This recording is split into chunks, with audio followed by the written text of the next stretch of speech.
Hey. Time for another Out of This World story from rSpace. Always go with your gut instinct. Your head can be deceived, your heart can be deceived, but your gut cannot be deceived. We shouldn't always be so trusting. Today, we put cheaters on blast so that the red flags cannot be ignored. Up first, always trust your gut, not your partner. Fiancée cheated with best man. 2 years ago, I, 30 male, was scheduled to get married to the 28 female love of my life. 3 weeks to my wedding, I suddenly noticed that my fiancée was always on her phone, always chatting or discussing with random men which she always claimed were just friends. Things got so bad she never even had time for me at this very crucial time in our relationship.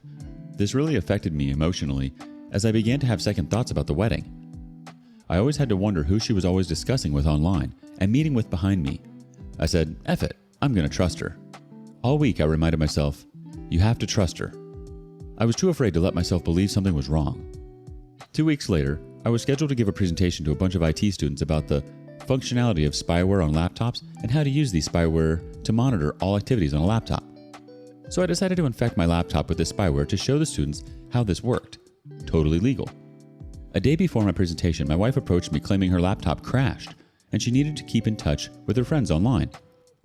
You never give me your attention anyways, so there is no way I'm giving her my laptop. I remember having this thought in my head. Then a light bulb came on in my head. Why not give her my laptop? After all, it's mine. I knew full well my device had this spyware functionality on for the demonstration, so it was a golden chance to have a peep into what she was always chatting with. This was completely legal as it was my laptop and not hers, right? I had always promised myself never to use my ability to ever snoop in on whatever she was up to, but I told myself I was probably overthinking things and this was my chance to prove myself right. I gave her the laptop. 15 minutes later, all the communications on my laptop were being synced to a remote database, meaning I could remotely access all the messages going in and out of my laptop, which happened to also include the messages of whoever was using my laptop. Let me cut the crap. I was reading her messages. 1 minute, nothing happened. 5 minutes, just a few chats with her girls. 10 minutes, dick pic. Did you have an enjoyable day yesterday night? But she said she was at work yesterday. Yes, I did, she replied. Wait, was someone else using my laptop? Or had I made a mistake in the remote setup programming? I peeked to see her on the kitchen counter still typing. I missed you so much. 30 minutes in, it got so worse. I already knew who she was sleeping with. Mark, my best friend and best man. I had only ever seen things like this in movies or project exposures. How could they both stoop so low? To get the long story short, the wedding did not hold. That experience shaped the direction my career went. I promised them, I promised myself, if heartbreak ever came calling again, that I would never, ever be caught short of a story. Everything you read on here is about my life, whether good or bad, enduring or embarrassing, is me making good on that promise. Because if I ever have to watch my hard work and dedication vanish before my eyes again, I might as well have a life story worth watching. And for those of you wondering what happened to the smart little cheater, they got married. Yes, her and my best man. A month ago, he, my ex-best friend, texted me that he wanted to know if she was cheating, and he wanted me to be the one to find out. The irony of my life. Let's see what the community has to say about this story. Marianne0601 says, of course she's cheating. He was an idiot to think it would end with him. DOP replies, I wasn't surprised either. No username I know of thinks, she's definitely cheating. Your ex-best friend is a fool. What did he expect? IG37064 says, karma, nothing but pure karma. As soon as you have second thoughts, your gut or intuition is trying to tell you something. Deep down, you always know the truth. But since the truth hurts, we try to push that down and deny it by trusting them. Because that's what we're supposed to do, right? Trust people. I feel like that was a good way to catch her, OP. But I also feel like if we ever have these hunches, we should approach our partners and just ask them up front. Be honest. Hey, something doesn't feel right. And then give them the chance to come forward in those moments. I feel like 7 out of 10, they break and totally crumble. Also, of course she cheated on who was supposed to be your best man. When she got all she could out of him, she moved on to the next thrill. What I can't believe is the fact that he had the balls to reach out to you. What do you make of this? Up next, we ignore the red flags. We end up in an 11-year prison sentence. 11 years and still hurts. Hi all. My wife cheated on me with her first boyfriend 11 years ago in 2011. We had been married for almost 5 years when it happened. We were having a bad time before it happened. I used to work for a company where I had to sleep away from home 6 out of 10 nights. That year, we started fighting more and more for many reasons. One particular one is that I was carrying all the load of the home expenses, whereas she was only helping with our then 4-year-old daughter's school fees. That created a lot of resentment on me, as I never agreed with that setup. She was overspending her money in clothing and other stuff and not helping me much. We married relatively young at 26. Most of her friends were still single, and she was hanging around more and more with them. We used to have a nanny and a maid so that she did not have many chores to do at home. We used to talk over the phone quite often, 3 times a day, but we stopped doing it as we started drifting apart. We were friends of her ex and his wife. Not close, but we had been at their place a few times, and honestly, I did not feel any threat from him. I regret that, as I was not jealous, even when I saw she had him in her contacts list. It never crossed my mind that she was capable of cheating on me. She used her phone quite a lot, many times ignoring me on purpose, and I just hated it.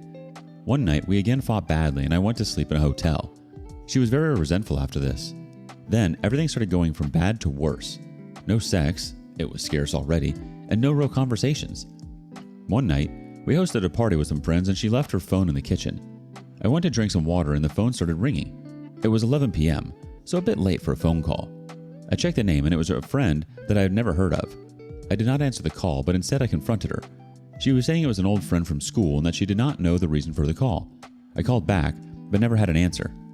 Feeling that something was wrong, I followed my gut and bugged her phone. I will always regret what happened after. For some reason, I did not check the details of her movement for days. There was even one Saturday she had to go to work as she used to, but this time she was dressing up quite hotter than normal, with heels and perfume. I asked her who she was going to meet, with a sad, concerned face. She noticed my distrust and told me, "Don't be silly, I love you." I believed her. I actually thought about following her and did not do it for some reason. Even worse, I did not check her movements shortly after that.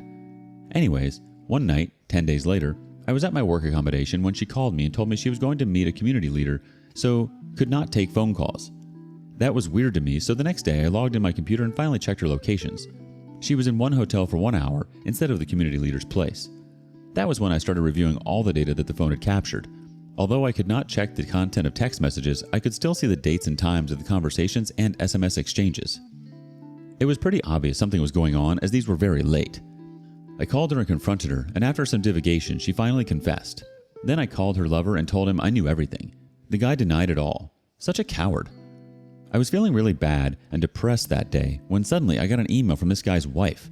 It seems someone who knew both my wife and him actually saw them when she got into his car and followed them to the hotel. Then they sent an anonymous email to the wife, and she sent it to me. So the issue was Vox Populi now. Quite bad in my town, which is very small. My wife begged me to meet her that same night. I declined at the beginning, but ended up yielding to her request. I asked permission at work to leave the site. We met and talked. Probably the worst night of my life so far. She was begging me for forgiveness. I was simply asking why and how she had the courage to do what she did. I had never been in such a shocking state, and also have never seen her as she was that night, crying, begging, and unsure why she did what she did. I was mad that she had the decision in her hands, and then she was giving me the role of deciding about the relationship's future after what she had done. She said they met that Monday as she wanted to finish things with him. She could not have sex that night since she just had an IUD procedure and she was bleeding with pain. Still, I was simply in shock and could not understand many things, let alone believe in what she was telling me. I had to return to work the next morning. I was in the middle of my roster away from home and could not get out from the camp anymore. I decided to call her lover again and confronted him. I told him I was not going to make a scandal, neither to call his wife provided the confessed details of the affair. I guess I still wanted to protect my family and leave everything as a rumor. He agreed. He told me some similarities of what my wife told me, such as the duration of the affair, 2 months, the number of times they had sex, 3, and what happened the last time they met. I still caught some lies from my wife, which was devastating. The guy had the guts to tell me that my wife loved me, but she was very lonely and vulnerable and just took advantage of that. What a piece of crap, as I later knew his wife was heavily pregnant. I asked him to leave my wife alone and to sort the mess with his wife. He told me he had denied everything, so she was still unsure of the affair. Anyways, I kept searching the data from my wife's phone and noticed she was with her lover that Saturday when I asked her why she was getting so pretty. She denied at the beginning, but then accepted it. That finished breaking my heart. I was desolated. She continued begging for forgiveness, however. I told her I was going to think about it. I traveled to another city to my mother's place with my daughter to think what I wanted to do. My parents were divorced, hence I grew up without my father. Did not know until recently when I had therapy, but it seems this situation really affected me, causing me to be afraid to be alone, emotional attachment issues. Back in the day, I was thinking mainly of my daughter. I did not want her to grow up without me. I loved my wife. I knew we were in a real bad spell when all of this happened, and she seemed really regretful. She actually contacted her aunt, closest relative she had, to intermediate between us. She was embarrassed as her aunt is very religious. Anyway, I thought about my decision for about a week with my broken heart about what I wanted to do. It was such a horrible time. I finally decided to work things out, but under many conditions.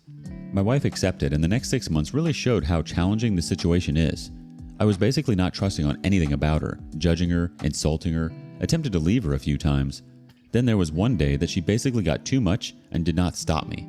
She said that she could not continue like this. As much as she tried to remediate things, it was going to be impossible for her to amend things. She indeed was acting the best she possibly could, and I was simply humiliating her at every single opportunity. After that day, I stopped being an a-hole. 11 years later, and many things have occurred. We live now in a different country, have a second child, and shared lots of beautiful moments. However, our relationship has many ups and downs. We also fight badly quite often, no physical. And lately, I started feeling depressed because her affair 11 years ago. Not sure why. Unfortunately, I can't see her as the pure person I would like to, and I know I'm not giving 100% in the relationship due to my constant resentment. I love her, but many times I think if it was the right decision to try to continue our marriage. Many times I get back in time and think about the things I should have said or done. I feel disappointed with myself for not being harsher and brave enough to finish it. It boils my blood to think I did not have revenge against her lover or even telling his wife. It is driving me crazy.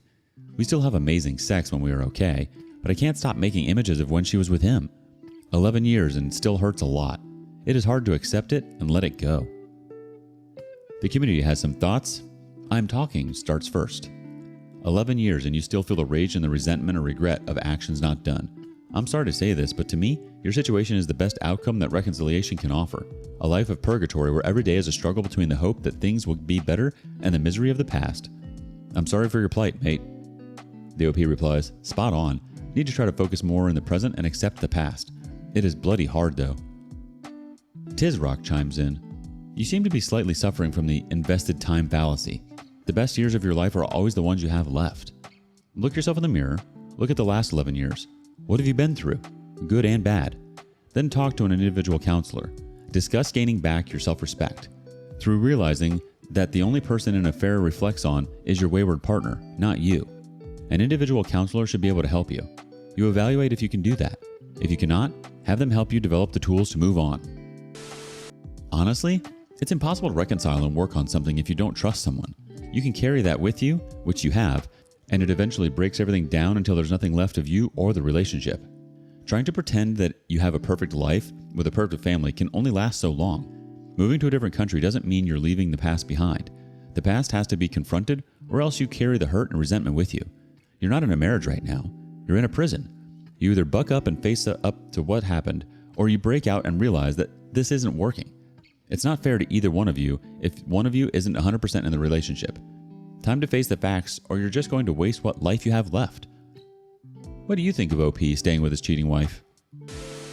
Up next, the more we push back, the less it will be idolized. All in the family. I had a chuckle today. So my loser ex was married, said he was long divorced. It's a long story, but one of the pieces was him trying to sleep with my much younger roommate. When she found out he was married, I told her after I found out, right after the breakup. She made a Facebook page to shame him. I took the page from her after I found out. This morning, I got a friend suggestion. I clicked on it, and it's a former page of my ex's uncle. He cheated on his wife, and she outed him all over that page. That was 10 years ago. His father was a serial cheater too, among other things. Guess it's all in the family. Yikes. Ad Successful 2506 has this thought. Yeah, I have two cheaters, ex, and both have cheater DNA. The funniest is the one with twin brothers, 16, that got pregnant, his father in 40s, mistress 20s. 1 year later, he abandoned them. Afterwards, he has 5 different children with 5 different women all around the world. J&H daughter chimes in, well, with that many family members, I'm going to assume it's because they must normalize it. Like I heard an a-hole man say that his son was stepping out on his wife was something that 95% of men do, so... It definitely seems like this must be the norm in his family. Unfortunately, it's an ideology that's been instilled and something that's been deemed okay. That's a shame. Infidelity totally ruins people, and it's disgusting to think that people are just out there doing it with this nonchalant behavior without thinking about the consequences or what it does to others. I think it's right to out the cheaters and put them on display to display what's totally wrong and horrendous behavior. Their behavior and actions shouldn't be celebrated or normalized. It should be held in contempt. What do you think? Thank you for joining us today on rSpace. Please be sure to like and subscribe and hit that notification bell so you don't miss out on our next video. Also, please let us know what you thought of today's content in the comments below. We'd love to hear from you. See you soon.